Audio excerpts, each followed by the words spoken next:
मैं हूं आपके साथ अपराजिता।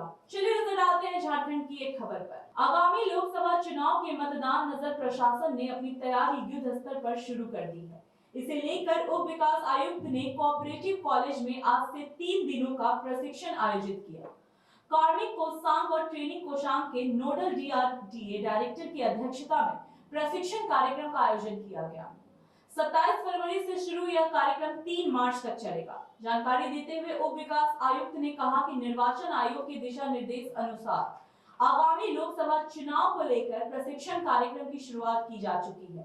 जितने भी मास्टर ट्रेनर्स हैं, उनके साथ चुनाव कार्य में लगे कर्मचारी व पदाधिकारी को प्रशिक्षण दिया जा रहा है।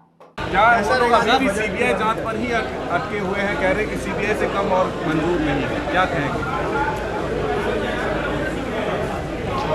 मुझे लगता है कि कहीं इन्हीं में से कोई शामिल ना हो, बड़ी गुटबाजी है भाजपा में। हो सकता है कहीं इन्हीं में से कोई शामिल ना हो, इसलिए सीबीआई जांच की बात कर रहे हैं, क्योंकि इनके यहाँ आयातित लोग बहुत आ रहे हैं, इम्पोर्ट बहुत तेज़ी से हो रहा है। तो जो आज तक भाजपा को सींचते आए हैं, लगता है कि उनमें किसी तरह की नाराज़गी है। जो पुराने भाजपाई हैं, जो अपने को कहते हैं कि हम ही लोग भाजपा की नींव रखें, तो इसमें तो मुझे भी शक की बू आ रही है। सर वो कह रहे हैं कि 1 महीना हो गया, किंग पिन पता नहीं चल पा रहा है कि पेपर लीक मामले में किंग पिन कौन है। इसके लिए सीबीआई जांच जरूरी है। किंग पिन क्या होता है हमको नहीं पता। किंग पिन अरे भाई, जो लोग इसकी साजिश किए, जिन्होंने क्वेश्चन पेपर आउट कराने का काम किया, बेचने का काम किया, अभी बिहार से भी लोग पकड़े गए, तो ये क्या चाहते हैं? हाँ, हम तो कहे कि अगर ये मांग करना शुरू कर दें कि सारी राज्य की जितनी भी जांच एजेंसियां हैं, सभी को बंद कर दिया जाए। इनको सिर्फ एसआईटी जांच सफिशिएंट है, अगर नहीं होगा तो हम लोग आगे मूव करेंगे। नहीं, मैं पत्रकार मित्रों से जानना चाहता हूं कि 1 महीना हो गया और 1 महीने में भी प्रश्न पत्र का लीक करता कौन है, कहां से लीक हुआ, वहां तक शासन और प्रशासन, राज्य की जेएमएम सरकार, कांग्रेस सरकार, आरजेडी सरकार नहीं पहुंच पाई है। आखिर 1 महीना बहुत होता है। तो आप कह रहे हैं कि हमें एसआईटी पे भरोसा है, राज्य की जनता को और झारखंड के नौजवानों को भारतीय जनता पार्टी पे भरोसा है कि उनको लगता है कि भारतीय जनता पार्टी के रहते ही न्याय होगा, और हम इसलिए कहते हैं कि सीबीआई जांच कराइए। अगर सीबीआई जांच हो जाएगा तो मुझे लगता है कि निश्चित रूप से न्याय होगा। देखिए, 1 महीने में इन लोगों ने रफा दफा करने के लिए दर्जन।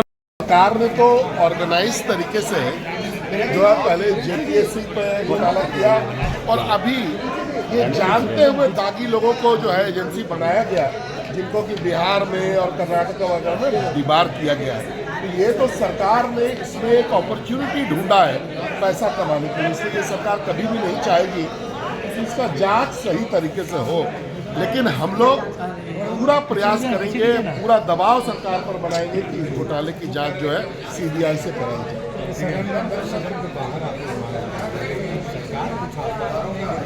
क्योंकि सरकार तो जी जान से चाह रही है कि किसी तरीके से घोटाले पर पर्दा डाले।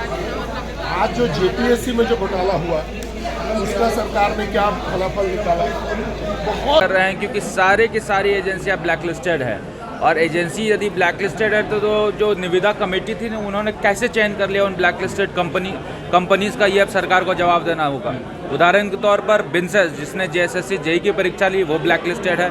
सतवत इन्फोटेल, जो जेएसएससी सीजीएल की परीक्षा ली, लैब टेक्नीशियन की परीक्षा ली, और उसके साथ साथ अभी पीजीटी की परीक्षा ली, वो ब्लैकलिस्टेड है।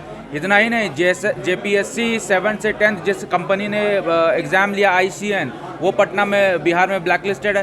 तो क्या कारण है कि ब्लैकलिस्टेड कंपनीज़ को सरकार यहाँ हायर करती है? मुझे ऐसा लगता है कि सरकार जानबूझकर ब्लैकलिस्टेड कंपनीज़ को हायर करती है, और एसआईटी की जो जांच है वो सिर्फ और सिर्फ एजेंसी तक ही रहेगी। लेकिन एजेंसी किस प्रकार निविदा में आती है और निविदा पास कर जाती है, इसकी जाँच तो सीबीआई ही करेगी। इसीलिए हम लोग मांग करते हैं। आज सरकार बजट पेश करेगी, उम्मीदें आप देखिए, मुझे कोई आज मैंने पेपर में देखा कि सरकार का पैसा सरेंडर होने वाला है, 55% ही उन्होंने अभी तक खर्च किया है। सरकार जो है ये टाइम पास कर रही है, और 4 साल इन्होंने। अभी के लिए इस खबर में बस इतना ही। ऐसे ही झारखंड से जुड़ी तमाम जानकारी के लिए बने रहे हमारे साथ और देखते रहे GVM 24।